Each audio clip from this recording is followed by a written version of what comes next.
ሩሲያ የጥቃት አድማሷን አስፍታ ኦዴሳን በእሳት ገርፋታለች። ጦርነቱን ለማስቆም የሚደረጉ ጥረቶችም ቀጥለዋል። ለንደን ተሰብስቦ ለውጥ ያላመጣው አውሮፓ አሁን ደግሞ በርሊን ላይ ሊመክር ነው። አሜሪካም ልዑኳን ልካለች። ትራምፕ ግን ትዕግስታቸው እንደተሟጠጠ ነው የተነገረው። የዩክሬኑ ፕሬዝዳንት ቮሎዲሚር ዜሌንስኪ ደግሞ ሩሲያ ሰላም ስምምነት ቢኖርም ወደፊት ከመገስገስ ምን ያግዳታል ሲሉ ጠይቀዋል። በሩሲያ እየተመታች ያለችው ዩክሬን ጦሯ ብቻ ሳይሆን ኢኮኖሚዋም ተመቶ ስቃይ ገብቷታል። በቀጣዮቹ 2 ዓመታት መገኘት ያለበት በ100 ቢሊዮን ዶላር የሚቆጠር ገንዘብም እስካሁን ሊገኝ አልቻለም። አውሮፓም ካገድኩት የሩሲያ ገንዘብ ላይ ቀንሼ እሰጥሻለሁ ቢልም ገንዘቡን የበላው ጅብ አልጮህ ብሏል። አውሮፓ ኪየቭን ለመደለል በቃ የአውሮፓ ህብረት አባል ትሆኛለሽ ማለት ጀምሯል። በሌላ በኩል የሰሜን ኮሪያው ነውጠኛ መሪ ኪም ጆንግ ኡን የሀገሬን ጦር የሚመጥንም የሚመክትም ጦር በምዕራቡ ዓለም የለም ብለዋል። የጦራቸውን የጥንካሬ ሚስጥርም ይፋ አድርገዋል። ፒያሳ ኔትወርክን ስትከታተሉ ሁሉንም በጥልቀት ታገኛላችሁ። ፒያሳ ኔትወርክን ሰብስክራይብ፣ ላይክ እና ሼር በማድረግ የተአማኒ የፈጣንና የጥልቅ ዘገባዎች ቤተሰብ ሁኑ ስንል በአክብሮት ጋብዘናል። አሁን ወደ ጉዳዮቻችን አለፍን።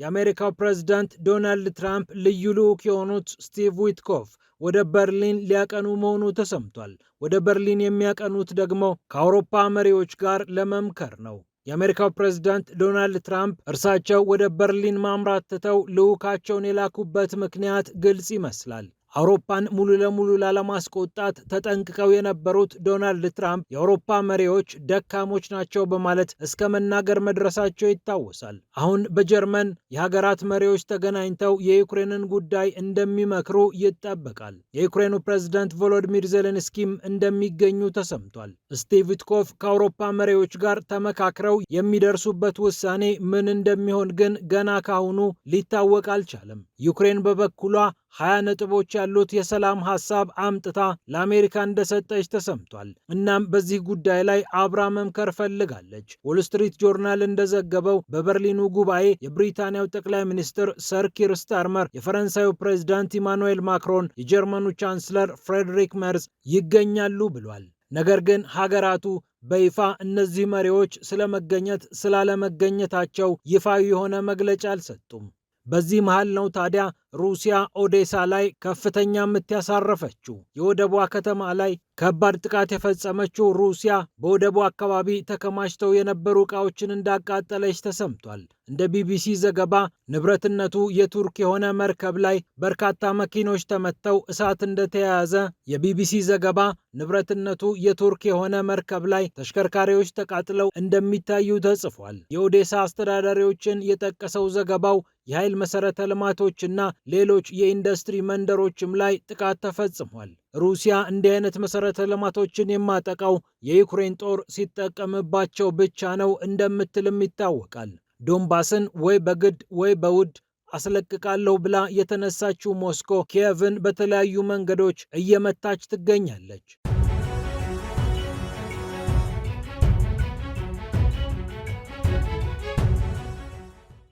ይህ እንደተጠበቀ ሆኖ የዩክሬኑ ፕሬዝዳንት ቮሎዲሚር ዜሌንስኪ ትራምፕ ባቀረቡት ሐሳብ ላይ ተጨማሪ ስጋት ገብቶኛል ብለዋል። የአሜሪካው ፕሬዝዳንት ዶናልድ ትራምፕ 28 ነጥቦች ያሉት ረቂቅ የሰላም ስምምነት አምጥቶ እንደነበር ይታወቃል። የሰላም ስምምነቱ በተለያየ መንገድ ማሻሻያ ሲደረግበት እንደቆየም ታውቋል። አውሮፓዎችም የእኛም ግባት ይግባበት ብለው ከአሜሪካው ፕሬዝዳንት ጋር ሲከራከሩ ሲሟገቱ ሰንብተዋል። ዩክሬንም 20 ነጥቦች አሉኝ ብላ የሰላም ስምምነቱ ዘላቂ እንዲሆን እኔን ስሙኝ ብላለች። የዩክሬኑ ፕሬዝዳንት አንድ ይፋ ያደረጉት ነገር ደግሞ ልዩ የኢኮኖሚ ዞንን ይመለከታል። እንደሚታወቀው የሩሲያ ጦር እስከ 80 በመቶ የሚደርሰውን የዶንባስን ግዛት መቆጣጠሩ ይታወቃል። የዩክሬን ጦር በሚገኝበት በቀሪው ስፍራ ላይ ደግሞ ትራምፕ ልዩ የኢኮኖሚ ዞን የማቋቋም ሐሳብ አላቸው ብለዋል ዜሌንስኪ።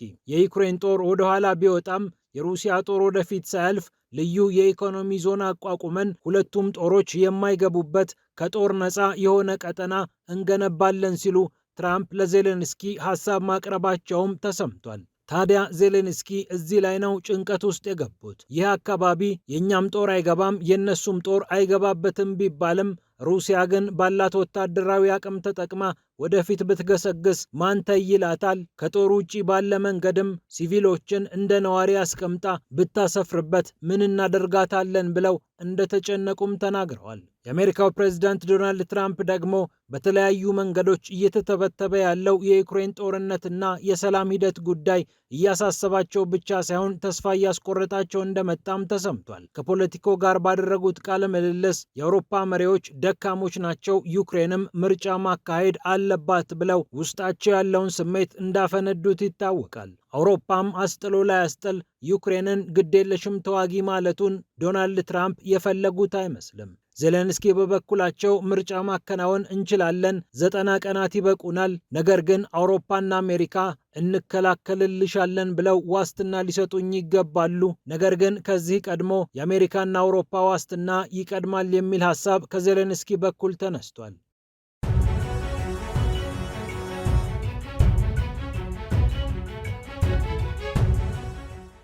ይህ እንደተጠበቀ ሆኖ የዩክሬን ኢኮኖሚ ከፍተኛ ፈተና ውስጥ እንደገባ ተሰምቷል። በቀጣዮቹ 2 ዓመታት በ100 ቢሊዮን ዶላር የሚቆጠር ገንዘብ የዩክሬን ኢኮኖሚ ይፈልጋልና የዜሌንስኪ መንግስት ከፍተኛ ችግር ውስጥ ገብቷል።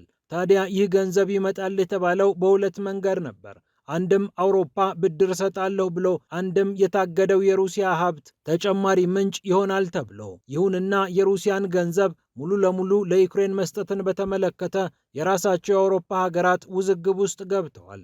ዩክሬን በቀጣዮቹ 2 ዓመታት 159 ቢሊዮን ዶላር ወይም 135 ቢሊዮን ዩሮ ገደማ ገንዘብ ያስፈልጋታል። ይህንን ገንዘብ ለማምጣት ደግሞ የብራሰልስ ፖለቲከኞች አስበው የነበሩት ከሩሲያ ሀብት ዘገና አድርገን ለዩክሬን እንሰጣታለን እናም ነገሩ ይፈታል ብለው ነበር። ይሁንና ቤልጅየምን ጨምሮ የተለያዩ ሀገራት ጉዳዩ የሕግ ተጠያቂነት ያመጣብናል፣ የሩሲያን ገንዘብ ነካን ማለት በፍርድ ቤት የፑቲን መንግስት ቢከሰን የምናቀርበው እውነተኛ ማስረጃ አይኖርም፣ ስለዚህ ይቅርብን የሚል ክርክር ተነስቷል። የአውሮፓ ህብረት መንግስታት የሩሲያ ገንዘብ ለቀጣዮቹ ጊዜያትም ታግዶ እንዲቆይ የወሰነ ሲሆን 210 ቢሊዮን ዩሮ ወይም 247 ቢሊዮን ዶላር አካባቢ የሚሆነው ገንዘብ ለጊዜው ለሩሲያም ሳይሰጥ እንደሚቆይ ይጠበቃል። ይሁንና ይህንን ገንዘብ እንዴት አድርገን እንጠቀምበት የሚለው ጉዳይ ገና ግልጽ አይደለም። የአሜሪካው ፕሬዝዳንት ዶናልድ ትራምፕም ይህንን ገንዘብ እንደ መደራደሪያ ለመጠቀም የፈለጉ ስለሆነ አውሮፓ በዚህ ጉዳይ ላይ ቸኩሎ ውሳኔ እንዲወስን አልፈለጉም። ይልቁኑ በዚህ ጉዳይ ላይ ግራ የተጋባው የአውሮፓ ህብረት ከ1 ዓመት በኋላ ማለትም በ2027 እንደ አውሮፓውያን አቆጣጠር ላይ ዩክሬን የህብረቱ አባል እንድትሆን ምክረ ሀሳብ ስለማቅረቡ ተሰምቷል። አጃንስ ፍራንስ ፕሬስ ነው ይህንን ዜና ይዞ የወጣው። ገና በረቂቅ ላይ ያለ ጉዳይ ቢሆንም ዩክሬን በ2027 መጀመሪያ ወራት ላይ የአውሮፓ ህብረት አባል እንድትሆን ታስቧል። ይሁንና እስካሁንም የአውሮፓ ህብረት አባል ያልሆነችበት ምክንያት ከሙስናና ከፍትህ ስርዓቷ ጋር በተገናኘ የአውሮፓን ደረጃ አታሟላም በሚል ነበር። እናም ይህ ችግር ተፈታ ወይ? ጭራሽ በሀገሪቱ አይን ያፈጠጠ ሙስና እየተጋለጠ ባለበት ሰዓት አውሮፓ እንዴት አድርጎ ዩክሬንን ይቀበላል የሚለው ጉዳይ አጠያያቂ ነው።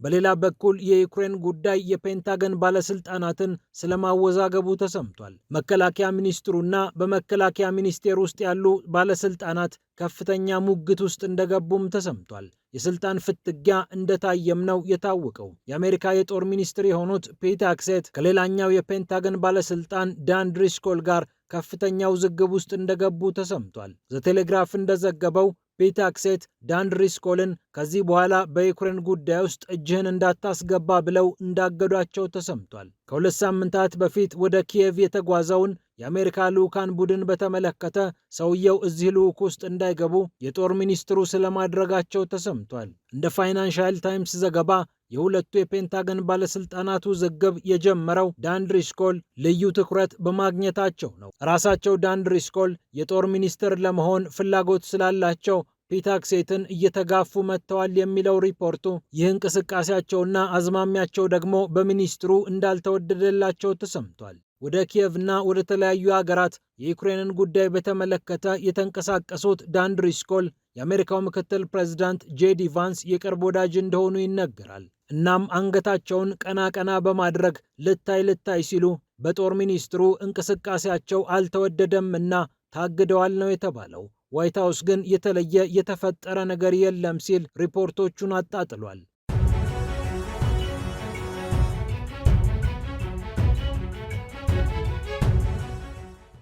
በመጨረሻም የሰሜን ኮሪያው መሪ ኪም ጆንግ ኡን በምዕራቡ ዓለም የሚገኙ ጦሮች ከኛ ጋር ሊወዳደሩ አይችሉም ብለዋል። አይመክቱንም ሲሉ ነው የሰሜን ኮሪያው ፕሬዝዳንት ኪም ጆንግ ኡን የተናገሩት። በተለያዩ የዓለማችን ክፍሎች ተንቀሳቅሰው ወደ ሀገራቸው የተመለሱትን የኮሪያ ወታደራዊ መሐንዲሶችን በተቀበሉበት ሰዓት ነው ኪም ጆንግ ኡን ይህንን የተናገሩት። እነዚህ ወታደራዊ መሐንዲሶች ከየትኛው የዓለም ክፍል እንደመጡ ግን ግልጽ አልተደረገም። የሰሜን ኮሪያው የማዕከላዊ ዜና አውታር KCNA እንደዘገበው ኪም ጆንግ ኡን በደፈናው እነዚህን ወታደራዊ መሐንዲሶች በማወደስ ምዕራባውያንን አስጠንቅቀዋል። በምዕራቡ ዓለም ያሉ ጠላቶቻችን የሰሜን ኮሪያን ጦር መቋቋም አይችሉም። የቱንም አይነት ወታደራዊ መሳሪያ ቢታጠቁ አብዮታዊ ጦራችንን አይመጥኑትም።